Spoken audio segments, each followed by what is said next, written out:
నమస్కారం మిత్రులారా. ఈరోజు మనము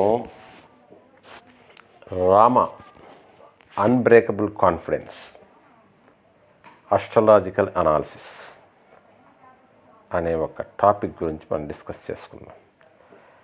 మనం రాముడి గురించి కనుక చూసుకున్నట్లయితే ఆయన అతి చిన్న వయసులో విశ్వామిత్రుని మాట తన తండ్రి కాదనలేని పరిస్థితుల్లో ఆయన యాగానికి అడ్డుపడుతున్నటువంటి రాక్షసులను చంపడానికి వెళ్ళాడు అతి చిన్న వయసులో. సో అతని యొక్క కాన్ఫిడెన్స్ చూడండి.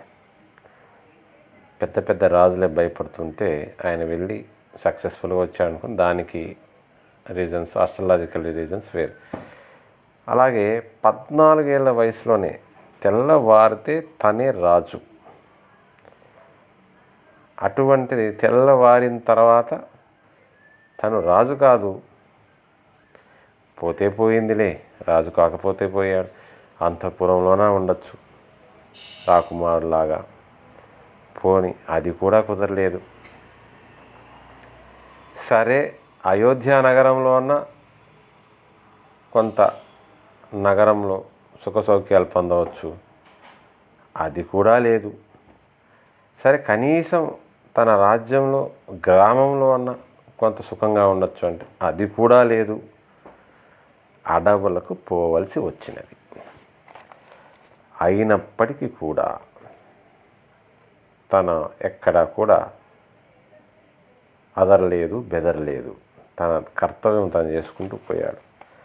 దానికి ఎంత కాన్ఫిడెన్స్, ఎంత మనోనిగ్రహం కావాలి. సరే, రాజు కావాల్సిన వాడు లేదా పోతే పోయిన రాజు కాకపోతే రాకుమారుడిగా ఉండవలసిన వాడు లేదా నగరవాసిలో ఉండవలసిన వాడు లేదా గ్రామవాసిగా ఉండవలసిన వాడు కనీసం అది కూడా లేక అడవుల పాలైతే అయ్యాడు. ఎన్నో కష్టాలు పడుతున్నాడు. ఆ టైంలో సీతాదేవిని ఎత్తుకెళ్ళిపోయాడండి. ఒక్కసారి ఆలోచించండి, ఒక చక్రవర్తితో సమానమైనటువంటి వ్యక్తి, చక్రవర్తి కాలేకపోయినా అంత కీర్తి సంపాదించిన వ్యక్తికి భార్యను వేరొకరు ఎత్తుకుపోయారంటే అది ఎంత అవమానం ఆలోచించుకుంటే. దాన్ని కూడా ఆయన తట్టుకున్నాడండి. సరే, అవమానం. ఇంకో పక్క కొత్తగా పెళ్ళయింది, భార్యను వదిలి. ఎంత అది భార్య లేకపోవడం అనేది ఎంత బాధాకరమైన విషయం అని. రాజ్యము పోయింది, నగరవాసం పోయింది, రాజ్యవాసం పోయింది, అంతఃపురవాసం పోయింది, అధికారము పోయింది. ఈ టైంలో సీతన్న తోడుగా ఉంటే తనంతో ఎంతో బాధను పంచుకునేవాడు. అది కూడా లేని పరిస్థితుల్లో ఆఖరికి సుగ్రీవుని గెలిపించి వాళ్ళని చంపితే ఆ సుగ్రీవుడు మర్చిపోయాడు. మళ్ళీ వెళ్ళి వాళ్ళని అదిరించి బెదిరించి మళ్ళీ యుద్ధానికి సిద్ధం చేస్తే ఎన్నో కష్టాలు అంతా చేసి రావణుని చంపి ఆఖరికి సీతను తీసుకొచ్చుకుంటే మళ్ళీ ఒకరన్న మాట కోసం మళ్ళీ అడవులు పోవాలి. ఎన్నో రాత్రులు ఏడ్చుకున్నాడు అతను. సో రాజులకి రాజు అయిన తర్వాత వ్యక్తిగతమైనటువంటి ప్రయోజనాలు ఆలోచించకూడదు. ఇంత చేసిన తర్వాత తన సొంత కొడుకులతో తనే యుద్ధం చేసుకోవాల్సిన పరిస్థితి వచ్చింది. సో తన జీవితం అంతా కూడా ఒక డిస్ట్రక్షన్ నుంచి ఇంకో డిస్ట్రక్షన్, ఇంకో డిస్ట్రక్షన్ నుంచి ఇంకో డిస్ట్రక్షన్. అంటే ఒక సాధారణ వ్యక్తి అనుభవించేటువంటి సుఖాలు కూడా అతను అనుభవించలే. పేరు చక్రవర్తి అయ్యాడు కానీ అయినా కూడా ఎక్కడా కూడా అతను మానసికంగా కుంగిపోలేదు. మరి ఇంత స్ట్రాంగ్ మైండ్ సెట్, ఇంత గట్టి మనసు అతనికి ఎలా వచ్చిందంటే, అతని జాతకంలో కానీ మీరు చూశారంటే గజకేసరి యోగం ఉందండి. శ్రీరాముల వారిది కర్కాటక రాశి, కర్కాటక లగ్నం. సో కర్కాటక రాశిలో చంద్రుడు అక్కడే ఉండగా పౌర్ణమి కాదు, చంద్రుడు సొంత రాశిలో ఉండగా గురువు ఉచ్చ పొంది ఆ చంద్రుడితో కలిసి ఉన్నాడు. సో దీన్ని గజకేసరి యోగం అంటారు. అంటే గజము అంత బలము, అలాగే సింహం అంత పరాక్రమం.